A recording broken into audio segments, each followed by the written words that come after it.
Ya, jadi audit proses ini kita ya supaya apa ya dalam konteks pemeriksaan keuangan negara ya itu tidak selamanya juga gitu kan di audit atau juga diberikan kewenangan kepada yang namanya auditor APIP ya tidak selamanya APIP berperan atau tidak selamanya BPK berperan ya atau juga tidak selamanya juga eh, yang namanya BPKP berperan gitu ya. Nah, ada kalanya juga ada peranan dari auditor eksternal, yaitu disebut dengan akuntan publik, gitu ya. Nah, jadi akuntan publik ini itu um, apa ya, merupakan auditor, gitu ya, yang dalam hal ini sifatnya independen. Ya, sifatnya independen. Ya, artinya apa independen di sini, gitu ya? Ya, artinya dia mengaudit berdasarkan pada penilaian asersi, gitu ya, esensinya gitu kan, dan juga memberikan jasa ya memberikan jasa yang berbeda dengan APIP dan juga yang berbeda dengan BPK, gitu kan BPK RI. Nah, tentu saja di sini tujuannya berbeda, gitu ya. Tujuannya berbeda. Kalau di dalam akuntan publik gitu, tujuannya itu adalah biasanya audit kewajaran, ya, menentukan opini, ya kan, memberikan opini. Nah, itu kewenangan dari auditor eksternal, yaitu disebut dengan akuntan publik atau disebut dengan kantor akuntan publik, gitu ya. Nah, sekarang mau kita lihat ya bagaimana caranya ya akuntan publik itu melakukan proses audit. Nah, jadi untuk melihat akuntan publik itu melakukan proses audit ya, terutama nantinya ada yang namanya BLU ya, Badan Layanan Umum. Nah, Badan Layanan Umum itu yang audit bukan bukan APIP gitu ya, bukan juga BPK ya, tetapi adalah akuntan publik ya, yang namanya BLU, Badan Layanan Umum Daerah, apa BLUD atau juga BLUP ya, Badan Layanan Umum Pusat. Nah, jadi dalam proses audit itu meliputi aktivitasnya ya. Ya, aktivitasnya untuk apa ya? Pertama yang berkaitan dengan aktivitas dalam menentukan penilaian resiko. Nah, jadi setiap aktivitas itu ada diberikan bobot resikonya ya. Sehingga tujuannya adalah mendokumentasikan kegiatan ya dari dokumen yang terkait dengan hal itu. Ya. Ya, kemudian kita melihat juga ini ya.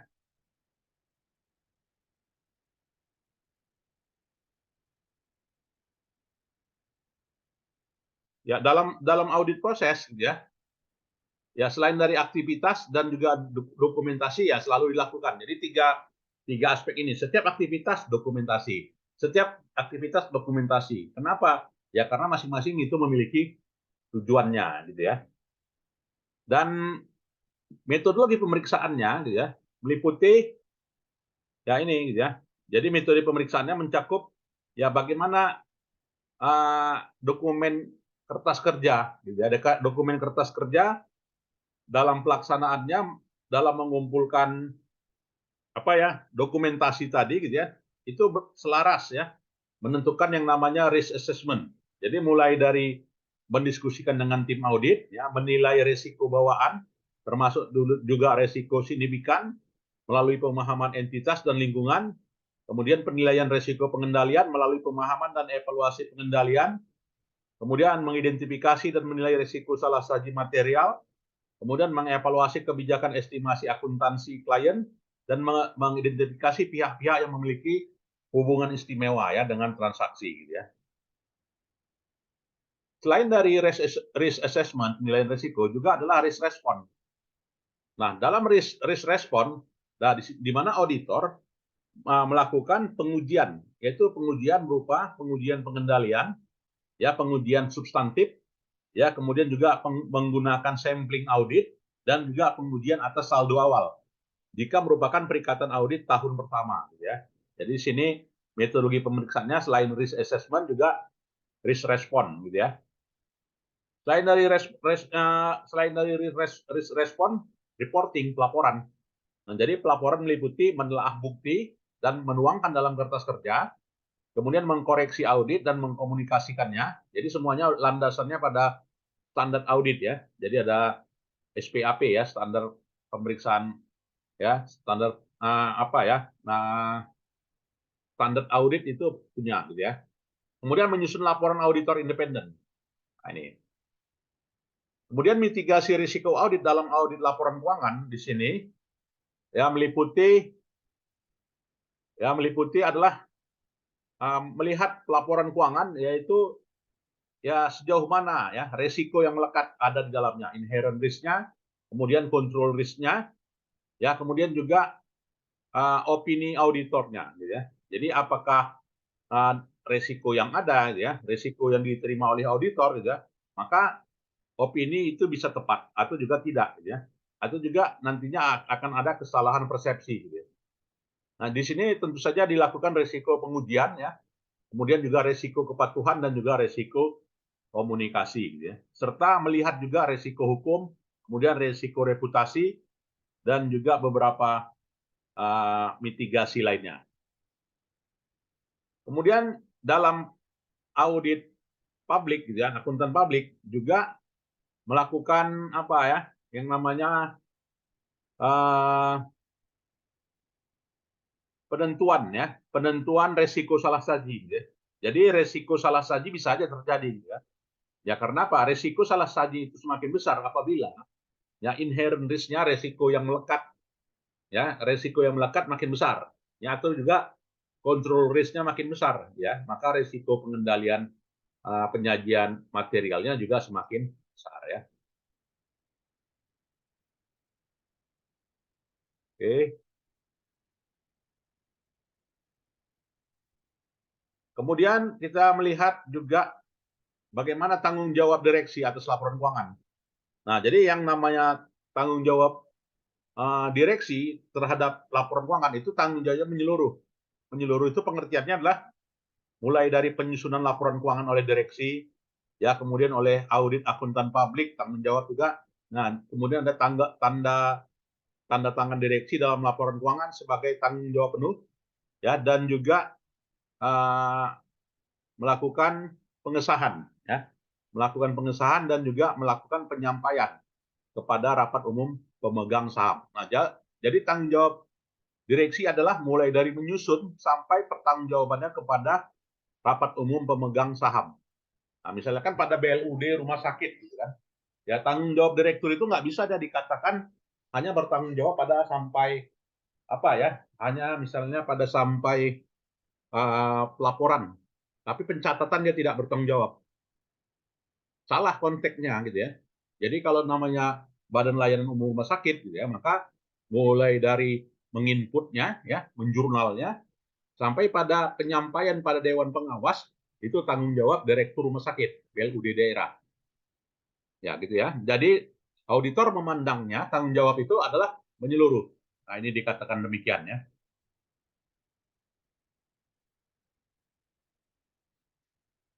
Ya, kemudian juga dalam audit laporan keuangan udah pasti gitu ya, resiko selalu dipertimbangkan ya. Kenapa? Ya, karena sifatnya memberikan opini gitu ya. Sehingga dalam opini itu ya terkandung di dalamnya adanya resiko ya, resiko yang besar ya, resiko yang sedang ya, dengan menggunakan yang tertera pada tujuan dan juga standar audit yang ada ya. Nah, standar audit 700, nah inilah ya. Jadi standar audit 700 yang dipegang kantor akuntan publik ya dalam merumuskan opini ya atas pelaporan keuangan. Jadi standar audit 700 itu mengatur tanggung jawab auditor ya untuk merumuskan suatu opini atas laporan keuangan termasuk bentuk dan isinya. Nah, jadi kalau yang namanya apa ya, yang namanya auditor internal ya, itu tidak dia merumuskan opini, ya tapi merumuskan rekomendasi, gitu kan. Nah, jadi merumuskan opini itu kewenangannya ya auditor eksternal gitu ya, atau juga BPK katanya. Jadi dengan diatur di dalam standar audit 700 gitu ya. Dan juga standar audit 705 dan 706 ya yang mengatur bentuknya, ya yang mengatur isinya. Kemudian standar audit 700 ditulis dalam konteks lengkap dan standar audit 700 mendukung konsistensi ya dalam laporan audit sehingga mendukung kredibilitas dalam pasar global. Ya serta mendukung pemahaman pengguna laporan dan mengidentifikasi adanya kondisi yang tidak bisa terjadi. Oke.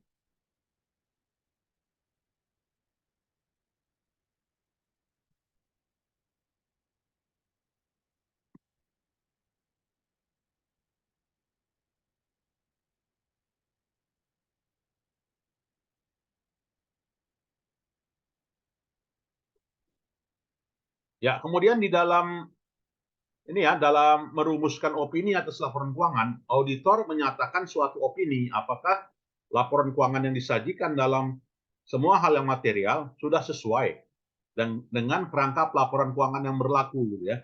Sehingga dibutuhkanlah yang namanya evaluasi. Ya, dibutuhkan namanya evaluasi dan juga menggunakan pertimbangan ya, apakah dia pertimbangannya kualitatif atau juga pertimbangannya pada praktik akuntansi entitas ya, termasuk dalamnya adalah indikator kemungkinan pertimbangan bias manajemen. Nah, ini. Kemudian kecukupan pengungkapan kebijakan akuntansi signifikan yang dipilih.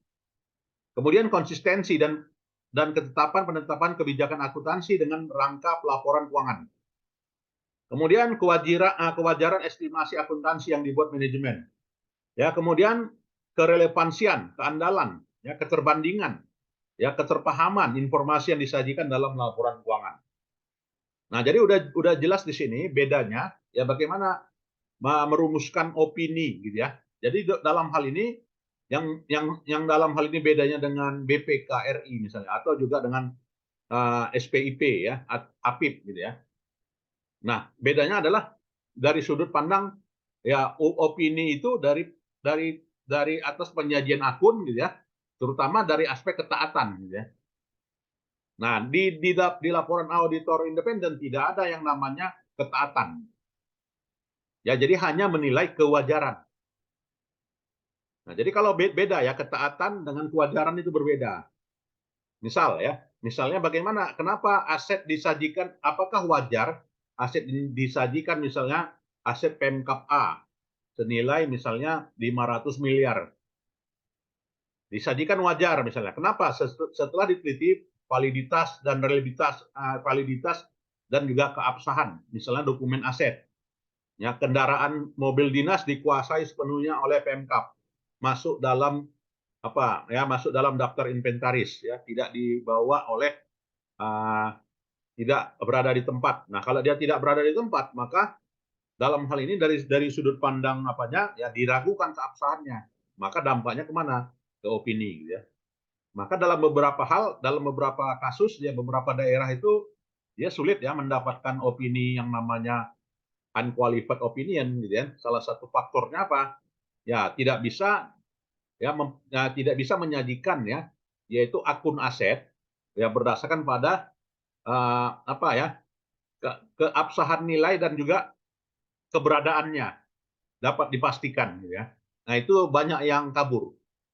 Nah, kalau dia sudah banyak yang kabur, maka dengan kata lain penyajian atas akun aset ya maka tidak dapat disajikan ya, diyakini ya kewajarannya. Tampaknya ke situ ya.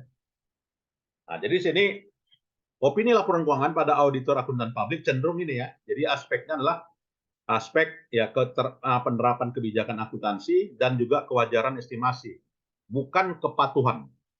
Nah, ini kita beda ya. Beda antara patuh dan wajar. Nah, jadi akuntan publik ya menilai hanya sekedar kewajaran, bukan kebenaran ya. Bukan benar ya. Bukan disajikan secara benar ya, tapi disajikan secara wajar. Nah, ini bedanya ya. Kemudian dalam merumuskan opini laporan keuangan, auditor menyajikan suatu opini apakah laporan keuangan yang disajikan dalam hal yang material sesuai dengan kerangka laporan keuangan yang berlaku. Nah, jadi bukan penyusunan laporan keuangan berdasarkan hal yang material sesuai dengan kepatuhan atas peraturan yang berlaku, bukan ya. Nah, tetapi adalah sesuai dengan kerangka pelaporan keuangan yang berlaku ya. Jadi kecukupan pengungkapan dalam laporan keuangan yang memungkinkan pengguna dituju memahami ya dampak transaksi dan peristiwa material atas informasi yang disampaikan dalam laporan keuangan ya. Jadi ketepatan terminologi yang digunakan dalam laporan keuangan termasuk judul ya dalam setiap laporan ya. Ya, kemudian dalam merumuskan opini atas laporan keuangan, auditor menyatakan suatu opini apakah laporan keuangan disajikan dalam semua hal yang material sesuai dengan kerangka laporan keuangan yang berlaku. Nah, jadi itu ya, kerangka laporan keuangan yang berlaku. Jadi esensinya adalah melihat kewajaran. Kewajaran pelaporan keuangan. Jadi auditor menyimpulkan apakah ia memperoleh keyakinan memadai tentang apakah laporan keuangan secara keseluruhan bebas kesalahan dalam penyajian material, baik disebabkan kecurangan maupun juga kesalahan ya. Nah, jadi ini bentuk opininya. Jadi ada bentuk opini tanpa modifikasi, ada bentuk modifikasi. Nah, kalau dia bentuk yang tanpa modifikasi, auditor menyimpulkan bahwa laporan keuangan disajikan dalam semua hal yang material sesuai dengan kerangka laporan keuangan yang berlaku. Nah, kalau yang modifikasi, auditor akan membuat paragraf. Auditor menyimpulkan berdasarkan bukti audit yang diperoleh bahwa laporan keuangan secara keseluruhan tidak bebas, ya, tidak bebas dari kesalahan penyajian yang material. Yang kedua, auditor tidak dapat memperoleh bukti audit yang cukup dan tepat untuk menyimpulkan bahwa laporan keuangan secara keseluruhan bebas kesalahan penyajian material. Nah, jadi udah jelas ya bedanya. Ya, di sini konteksnya adalah konteks kewajaran ya, bukan konteksnya kepatuhan. Beda ya. Ya, kemudian dalam laporan auditor juga harus tertulis ya. Kemudian mencantumkan judul, pihak yang dituju dan paragraf pendahuluan. Kemudian dalam laporan auditor mencantumkan paragraf tanggung jawab manajemen. Kemudian auditor mencantumkan paragraf tanggung jawab auditor. Jadi dua tanggung jawab. Nah, sementara kalau di dalam laporan auditor internal gitu kan, itu adalah bukan tanggung jawab audit internal gitu, tetapi adalah tanggung jawab entitas yang diaudit, auditi. Apa tanggung jawabnya?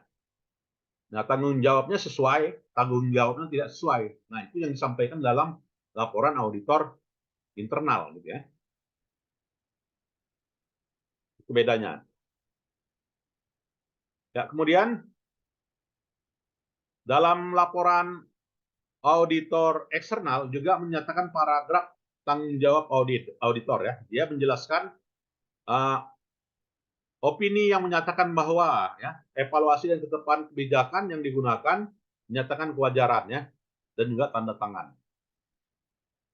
Dan mencantumkan tanggal laporan dan juga alamat auditor. Nah, ini ya. Mungkin ada yang mau diskusi, silakan. Bisa ya membedakan antara laporan auditor independen dengan auditor internal ya tadi ya.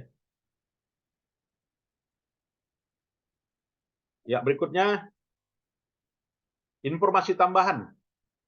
Nah, jadi informasi tambahan yang disajikan dalam laporan keuangan, auditor mengevaluasi apakah informasi tambahan dibedakan secara jelas ya dari laporan keuangan auditor ya. Jadi tidak dibedakan secara jelas. Kemudian auditor meminta manajemen mengubah sebagaimana informasi tambahan yang tidak diaudit. Nah, jadi ada informasi tambahan. Dan ini bentuknya ya, contoh bentuk isi laporan auditor independen ya. Jadi ada paragraf dia menyatakan dia sudah mengaudit, ya, mengaudit PT. Misalkan sudah mengaudit Badan Layanan Umum Daerah. Nah, pada laporan keuangan sekian, gitu ya. Kemudian tanggung jawab manajemen itu sejauh mana dari atas laporan keuangan. Nah, di situ dinyatakan oleh auditor. Jadi auditor menyatakan tanggung jawab manajemen sejauh mana. Kemudian juga tanggung jawab auditor sejauh mana. Nah, auditor juga menyatakan tanggung jawabnya ya.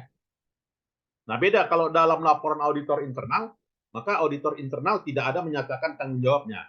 Dia hanya meminta penjelasan gitu kan atas tanggung jawab pihak ketiga. Nah, itu bedanya. Ya, kemudian tanggung jawab auditor lainnya sudah dibuat gitu ya. Kemudian kalau bagaimana bentuk opini tanpa modifikasi, nah dia akan jelaskan seperti ini. Ya, menurut opini kami, laporan keuangan menyajikan secara wajar dalam hal yang material, posisi keuangan PT ABC, serta kinerja keuangan dan arus kas untuk tahun yang berakhir pada tanggal itu sesuai dengan standar akuntansi.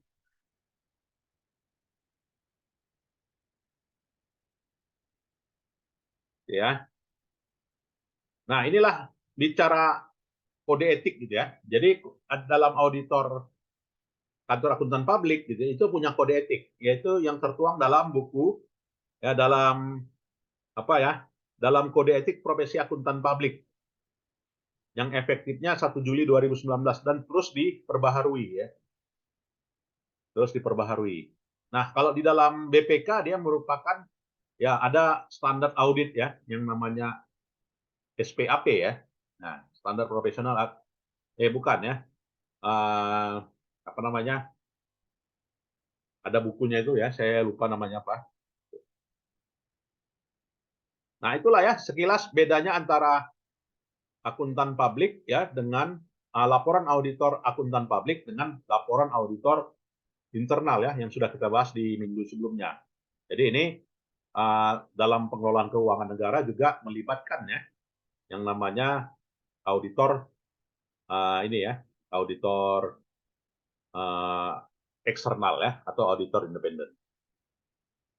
Ya, baik, silakan ada yang mau kita diskusikan?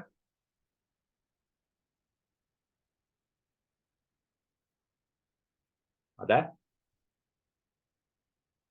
Ya, kalau tidak ada, saya kira itu Pak, saja lah izin ya. Pak. Oh ya, silakan. Izin Pak, kalau di kami Pak di APIP di laporan itu biasanya dibuat ini Pak, auditan bertanggung jawab atas kebenaran formal dan material Ya, atas informasi yang diberikan selama proses audit. ya, Terus untuk tanggung jawab tim itu terbatas pada simpulan yang disusun berdasarkan informasi yang diperoleh gitu dia Pak bunyinya. ya. Artinya tanggung jawab auditor itu hanya sejauh mana yang disimpulkan Mm-mm. oleh yang diperiksa gitu kan. Iya Pak. Ya, tapi tidak ada Iya, tanggung jawab atas pekerjaannya gitu kan. nggak ada Pak, hanya Nah, yang nggak ada. diinikan aja. Iya. Ya, jadi itu bedanya ya. Auditor independen itu dia menyatakan juga ya bahwasanya dia sudah meyakini gitu kan apa yang di auditnya ya sudah sesuai ya dengan langkah ya standar audit yang sudah ditetapkan. Nah, itu bedanya antara APIP ya dengan auditor eksternal. Nah, makanya pernyataan tanggung jawab dua dia pernyataan tanggung jawab ya, yaitu pernyataan tanggung jawab pihak manajemen dan juga pernyataan tanggung jawab auditor ya atas proses auditnya. Itu yang dia ungkapkan di laporan auditor independen. Yang berbeda dengan auditor internal ya. Itulah bedanya. Ya, jadi sangat ketat sekali gitu ya. Sangat ketat sekali dan juga harus ada supervisi gitu ya. Penjaminan mutu atas pekerjaan dari auditor independen ini. Jadi Pak, izin mau tanya lagi Pak. Ya, Jadi silakan. kalau umpamanya di auditor independen itu maksudnya keseluruhan gitu ya Pak ya? Misalnya Ya, untuk eh, memeriksa apa ya?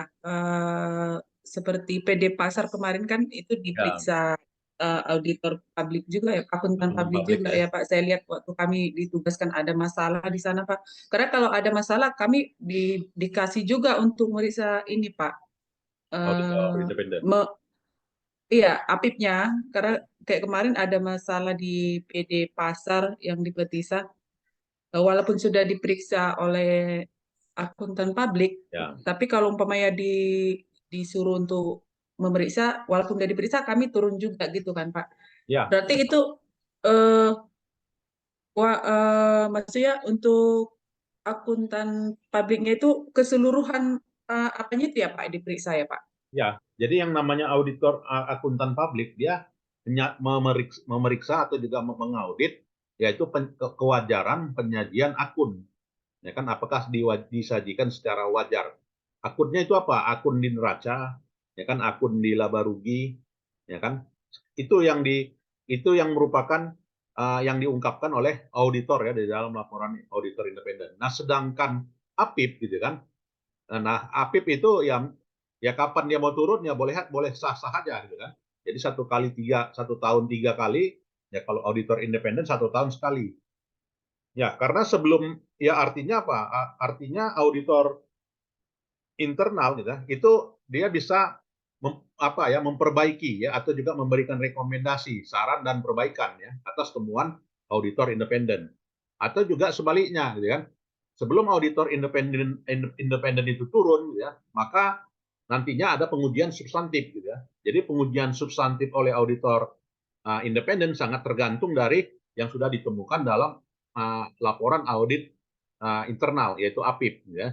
maka mengarah ke situ, maka pengujiannya makin ketat gitu ya. Apakah pengujian substantifnya atau juga pengujian analitiknya semakin besar, atau juga resiko auditnya juga diperbesar ya. Inherent risk, detection risk, and control risk dalam auditor independen itu semakin besar. Sangat ditentukan dari ya catatan dan juga rekomendasi auditor APIP.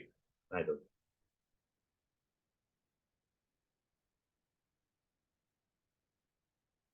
Ya, terutama di BLUD ya. Nah, BLUD ini biasanya itu tadi ya, sepenuhnya memang laporan auditnya itu adalah kantor akuntan publik, ya kan.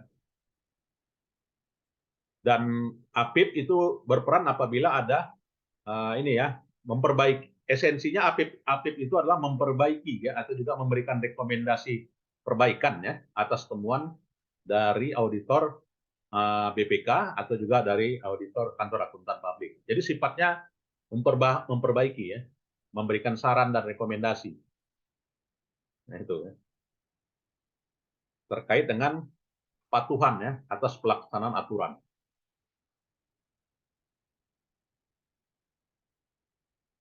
Tidak ada memberikan opini tentu saja ya. Nah, itu perlu digarisbawahi. Baik, ada lagi?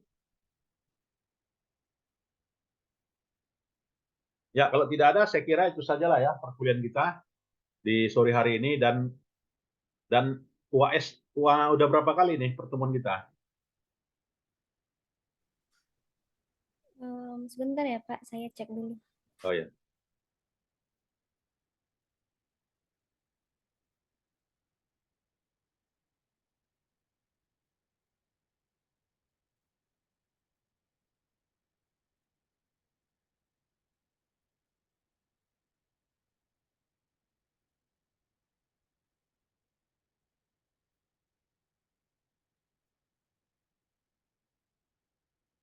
Pak, izin ini yang ke-6 Pak. Oh, ke-6 ya. Berarti minggu depan kita ngumpul paper lah ya.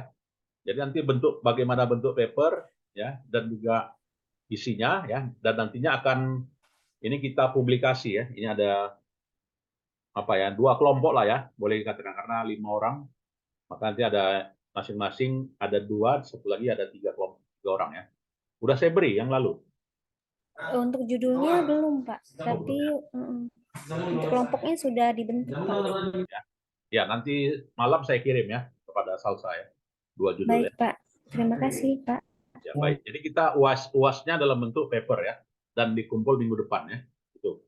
Dan kita publikasikan ya di Scopus. Ya, karena tidak ada lagi, saya kira itu saja ya pertemuan kita di sore hari ini. Nah, kita lanjutkan minggu depan, minggu terakhir ya, untuk pengumpulan paper. Selamat sore. Assalamualaikum warahmatullahi wabarakatuh. Waalaikumsalam, terima kasih Pak. Terima kasih, Pak.